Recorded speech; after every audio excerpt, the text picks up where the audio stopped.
maal dhagee dhiiroo maaltu sheeticha arra imaamaa guddaa kana marachiise jechuun ni malaa beek.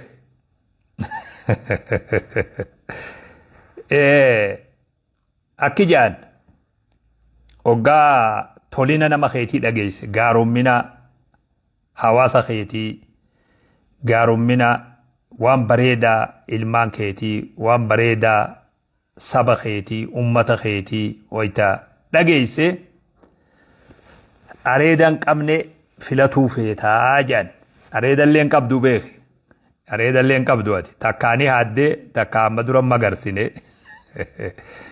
yoo lachuu areedan qabne filanii jaan yoo immoo fokkinaa fi badinaa fi hammeenya hawaasa keetii dhageesse rifeensa qabdullee ofirraa buqqiftaa jaan balaa rabbi nurraa haa buqqisu arra guyyaa rifeensa buqqisan osoo hin ta'in guyyaa namni malaaxaweelleen silaa rifeensa itti dhaabaniidhu gammachuu guyyaa irraa jechuudha. Gammachumarraa gammadee ka rifeensi itti mayre ka argu jechuudha. Edaa waa'ee makiinaa Sheekh Muhammad Zabuur baga gammaddan isiniin je'ee ture. Seenaatu hojjetame guyyaa irraa je'eetiin eda haasawaa ture. Har'a immoo jiddugala biyya teenyatti waan hin dhagaye sheeyni har'aa waan akkam haasawallee hin jiina waan bareeda waan gaarii lammiin itti boontu dhaloonni har'a jiruumi dhaloonni qabrii jiru silaa odoo dubbiin kun ka isa bira geessu taate namni qabrii jiru itti gammadu yoo aduwwii taate malee yoo na'aba taate malee namuma ilma namaa ta'ee ruuxii qabu waan gammachiisu jiddugala biyyatti ijoolleen teenya dalayte. Obboleessa keenya kabajamoo obbo Hasan Ali pirezidaantii naannoo Oromiyaa duraanii ijoolleen teenya makiinaa fi mana badhaafte. Ni gammade waan arge miidiyaa irratti arge gammade silaa ani abbaawwan kanaati. Silaa walleegaa naggaa deemiti maallaqa harkaan qabumaaf na dhiisan fakkaata malee namatti sharraku sila. Laakiin ijoolleen tiyya anarraa bakka buutee dalayte. Gammade gammachuu tana garatti qabee taa'ulleen xiqqoon na dhibe as qabee achi qabee dhiiroo waan kana yoon dubbadheetuma rabbumaan na baasaa warri waa ciru sun haa ciru gara rabbi cirsiisetti silaa caldhifnus dubbannus numa ciranii yoon kaanis garaa keessa si ciranii haa ciranii jee baase. Bakka cabxee mi bakka hin caphin illeen haa yaaftuu jee duraan bakka cabxeen haa yaaftuu jedhii beek tan caphin illeen haa yaaftu yoo feete. Ijoollee teenya seenaa dalaydanii galatoomaa isiniin jechuuf akka hawaasa keenyarraa nama bakka bu'ee akka nama abbaa hawaasa kanatti yoo nama garii galuu baatte malee abbaa hawaasatii beekayan arraa akka abbaa hawaasatti dubbadha. Miskiina wallaan basii galaa. Baga seenaa hojjettan baga seenaa dalaydan horiin guyyaa kanaaf hin tahin funyaanin na haa ba'u jechaatiin ture beekayan waan har'a gammade horii keeysanii bakka gore horii keeysanii bakka argate horii keeysanii guyyaa argate horii keeysaniitu maqaa margate horiin seenaa dalaydan horiidhaan hawaasa keeysanitti maqaa gootan ummata keeysan faarsisiiftan horii bakka argate horii keeysan ka bakka argateetu na gammachiise. Galatoomaa isin jaa naggaadonni keenya obbo yaadatarraa kaasee warri isa wajji jirtan warri waan kana hojjettan hundi keeysanuu galatoomaa hoggu kuma tokko waan lakkoysan qabne galatoomaa isiniin jaadu. Seenaa namni akkanumatti taa'ee haasa'urraa jecharraa gochatti jirjiirtan. Alaan alaa fi waan eega namni nama biraa deeme nama biraa fuula rabbii deeme duubaa taa'anii haasawan har'a qabatama lafa gootan.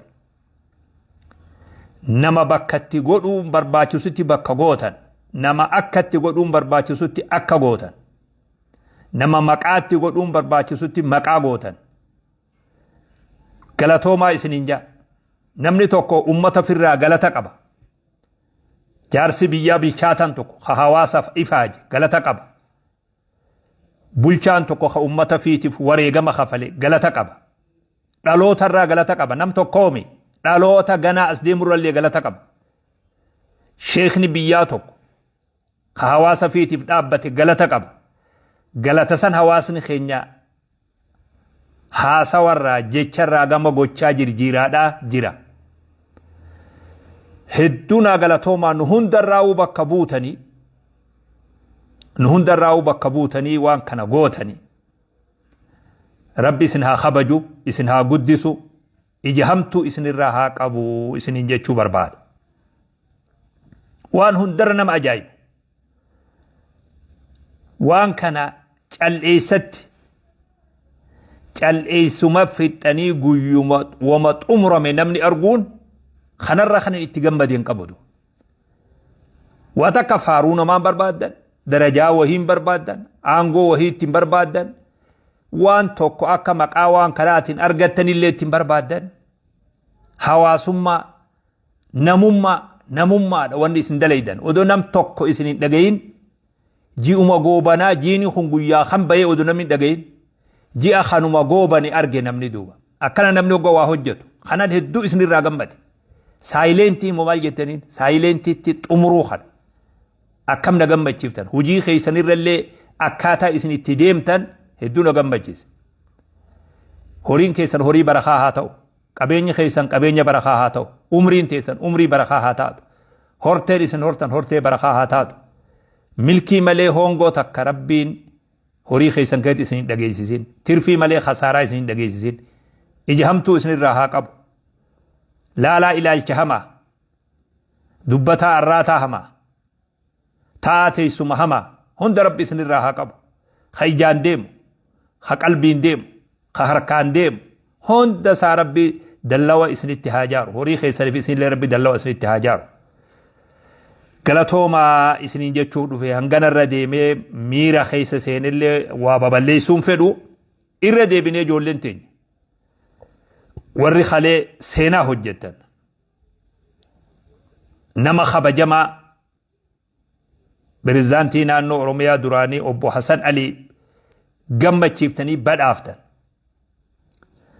Dargaggeessa deebiftan. Tadabarteef galatoom. Ta fuula duraatiif jabaadhu jettan. Amaanaatti kennattan. Si wajji jirra gaafasillee si wajji jirra har'allee si wajji jirra jettanii amaanaatti kennattan. Namoota keenya ka hujirra jirullee abdiitti hortan. Namni nuu dalage hundi, namni nuu laffa'e hundi, namni harka nu biraa qabu hundi harka isaa kafallaa. Galata keessan hin irraanfannu, galata namaan irraanfannu, isin hordofaa jirra. Gochaa fi jecha keessan hunda madaalaa jirra. Isin hin daganne isin duukaa jirra jechuu warra amma hujii harkaa qabus dhaamsatti kennitan. Ni eegalle maleen xumurree jettan. Tun isinit xiqqaattii jettan. Nin beeka garaa keessan keessatti. Namni waan qabu darbate sodaataan ja'amu jechuudhaaf goone malee tun isinit xiqqaattii jechaa ka gootan tuffataa gootan. Isinit xiqqaattii jechaadha. Namni waan harkaa qabu darbate sodaataan ja'amuu jaan. Ilma kiyya akkaminna awwaalti jennaan akka yeroon tisi awwaala baabaa kiyya jeende. Tuffataa kennitan. Kanaa olii isiin mala jechaadha. Isa dabre galatoonfataa warreen har'ammoo hawaasaaf hojjetaa jiru abdiitti hortan. Isin duukaa jirraa qabeenyi keenya keessanii, nuti ilmaan keessanii, nuti obboleeyyan keessanii, hujii bareedduu dalaydanii ummata keessan waan gammachiiftanii, nu biraayis gammachuu gartan jettanii abdii hortan. Ergaa dabarfattan. Ergaa namni biirootti nama dhufee, nama bira dhufee, nama dubbisee dabarfatu osoo hin ta'in hujiidhaan ergaa dabarsitan. Hujiidhaan ergaa dabarsitan. Warra amma dura hujii isaa xumuree gara muudamaa deemee fi yoo faraqaa dabarsee fi baallii dabarsee fi warra baalliin itti dabartellee amaanaa itti kennitan. Gochaan itti dhaamtan. Gochaan agarsiiftan. Isa akka wajji jirtan, akka isaan duukaa jirtan, akka wajji jirtan. Agarsiiftanii ergaa dabarfatan. Ergaa umritti qalamni haquu hin dandeenye dabarsitan. Galatoomaa isiniin jaa akka nama tokkotti gammachuu guddoo na dhagame. Gammachuu akkanaa waan akkanaa hedduu waanuma bakkuma biroo namni na beekaa guyyaa akkanallee namni na argellee hin jiru miskiina ni gammade har'a hedduu gammade imaamaa guddaa kana bilaashitti marree beek namni lammii hin qabne imaamaa maa marataa jee beek namni warri mirriisu itti naa guuta warri mirriisu san itti guuti jaa waan sheenii wallaale san namni lammii hin qabne imaamaa maa marataa jedhan namni lammii uf duuba hin qabne imaamaan irraan tolu miskiina masii gara har'a kiyya horii ni bareede beek bareede ilmaan kiyyaa bareeche obboleeyyan kiyya quxisuu kiyyaatu bareeche ilmaan kiyyaatu bareeche har'a miskiina mataa ol qaban abbaa mataa ol qaban akkan akka ol qaban boquu ol qaban gaafa garii boquu ni cabsanii beek waan hin fakkaanne hoggaa dalagan bakka hin fakkaanne mul'atan waan hin fakkaanne hojjetan bakka malee dhaabbatan nama akka malee wajji dhaabbatan boquu capa abbaa hogga bakka guddoo dhaabbatan nama fakkaatu wajji dhaabbatan bakka si fakkaatu dhaabbatte boquu ol qabatte lammiin tee boquu ol qabatte abbaan kee boquu ol qabatte ani amma abboota keessanirraa bakka bu'eetiin akkana boquu ol qabe abboota keessan hunda naggaatota keenya galatoomaa isin hin jaa galatoomaa hogguu galata lakkooysan qabne galatoomaa barakaa rabbi isin agarsiisu gammachuu qalbii ummata keenya irra neeyxan gammachuun mana keessan haa galtu qabeenya keessan keessa gammachuun haa galtu maatii keessan keessa gammachuun haa galtu inshaallah kanaafuu gammannee baga gammaddan isiniin jechuu barbaada dhiifamaa wajji yoon miira keessa dabree xiqqoo portokoolaa jaarsallee caccabsee dhiifama isin gaafataa walumaanoo hawaasni keenya hundi baga gammanne ilmaan keenyaa seenaa dalage ilmaan keenyaa waan bareedduu dalage ilmaan keenyaatu waan gaarii dalage baga walumaanoo gammanne hawaasa keenya illee jechuu barbaada galatoomaa jazaakumullahu khayran yeroon keessan yeroo gaarii haa ta'u hujiin keessan hujii bareedaa haa ta'u assalaamu alaykum wa rahmatullahi wa barakaatuh